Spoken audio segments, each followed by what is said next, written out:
आज मैं बात करने वाला हूँ 3 टॉपिक पे बात करने वाला। आज मैं पहले नंबर पे बात करूँगा जो अपना डॉक्टर बैच है उसके बारे में, जो अपना जो सिलेबस है वो कहाँ तक पहुँचा है और आगे का प्रोसीजर किस हिसाब से सिलेबस कंप्लीट कराया जाएगा उसके बारे में बात करूँगा। और दूसरे नंबर पे बात करूँगा जो संविदा वाले हैं उनकी केस की एक अपडेट आई है उस पर बात करूँगा। और जो एससी वाला जो केस चल रहा है उसकी थोड़ी बात करूँगा। और ये एग्ज़ाम को लेके बात करूँगा कि जो अपना जो एग्ज़ाम है कब तक हो सकता है। ठीक है, बहुत ज़्यादा क्या क्या चीज़ें आप लोगों को देखने को मिल सकती हैं और बाकी इस वर्तमान की स्थितियों को देखते हुए अपने जो एग्ज़ाम की डेट है वो क्या हो सकती है। ठीक है, तो उस पर बात करूँगा। तो चलिए शुरू करते हैं। पहली जो बात करने वाला हूँ मैं जो अपना जो डॉक्टर बैच है, तो डॉक्टर बैच में जो अपना जो कंटेंट चल रहा है 65 नंबर का जो सिलेबस है उसमें से 2-3 टॉपिक बचे हुए हैं। ग्लूकोमा बचा हुआ है, रेटिना बचा हुआ है। ठीक है, और बाकी छोटे छोटे टॉपिक बचे हुए हैं। ठीक है, तो इनको क्या करूँगा, इनको जैसे अभी तक फिलहाल एग्जाम डेट का तो कोई अता पता है नहीं, धीरे धीरे इनको कंप्लीट करा दिया जाएगा। ठीक है, तो उसकी टेंशन आप मत लीजिएगा, वो हमारी जिम्मेदारी है। आप लोग सोच रहे होंगे सर आप 10 दिन से कोई भी क्लास नहीं आ रही है तो पता नहीं आप सिलेबस पूरा कराएंगे कि नहीं कराएंगे, तो डेफिनेटली वो मेरी जिम्मेदारी है सिलेबस आप लोगों को कंप्लीट करा के देना। ठीक है, अब बात कर लेता हूँ संविदा कर्मी वाले में। देखो संविदा कर्मी वाले में स्थिति ऐसी है कि जो हाई कोर्ट ने निर्देश दिया है, आदेश नहीं दिया है, निर्देश दिया है। ठीक है,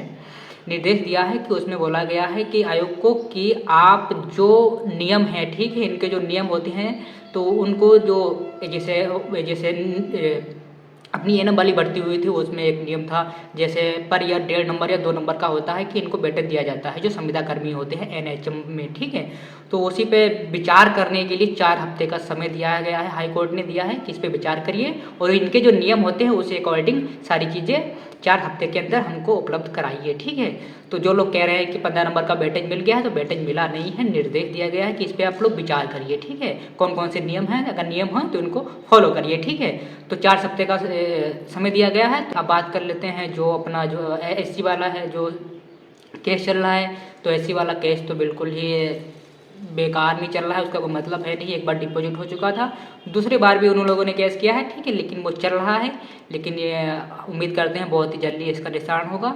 अब इन दोनों केसों का देखिए जो प्रभाव है वो अपनी भर्ती पे साफ दिख रहा है। देखिए, और अपनी भर्ती पे जो नेत्र परीक्षण अधिकारी जो भर्ती उस पर तो प्रभाव इसका दिखेगा ही, इसके अलावा एक्सरे वाला जो है और डेंटल वाला है, इन दोनों भर्तियों पे भी इसका प्रभाव दिखेगा। आप लोगों ने देखा होगा जो जो शॉर्ट लिस्टिंग है एक्सरे वाली और डेंटल वाली इन दोनों की आ गई है, लेकिन अपनी वाली जो नेत्र परीक्षण अधिकारी की जो भर्ती है उसकी शॉर्ट लिस्टिंग इसलिए नहीं आई है क्योंकि इन दोनों के केस चल रहे हैं।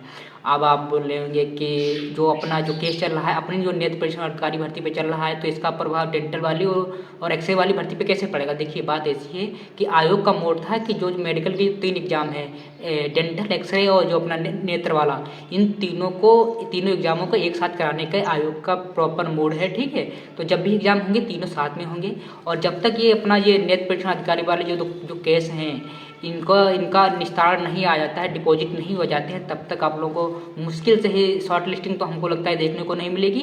और उसी चक्कर में ये अपनी ये शॉर्ट लिस्टिंग है वो अभी तक नहीं आई है, क्योंकि नियम के अनुसार देखें और टाइम के अकॉर्डिंग देखें तो अब तक आ जानी चाहिए थी, लेकिन नहीं आई है। इसके पीछे का साफ कारण है कि जो आयोग है वेट कर रहा है कि कोई मतलब हम डिसीजन लें, उसके बाद कोई केस का डिसीजन आए और बाद में हमको नियमों में बदलाव करना पड़े, उससे पहले हम तैयार कर लेते हैं। ठीक है, तो उसी के चक्कर में आयोग क्या कर रहा है, जो केस चल रहे हैं उनके जो निर्णय है उनका वेट कर रहा है, इसीलिए अभी तक शॉर्ट लिस्टिंग नहीं आई है और अभी तक एग्जाम का शेड्यूल भी फिक्स नहीं हुआ है।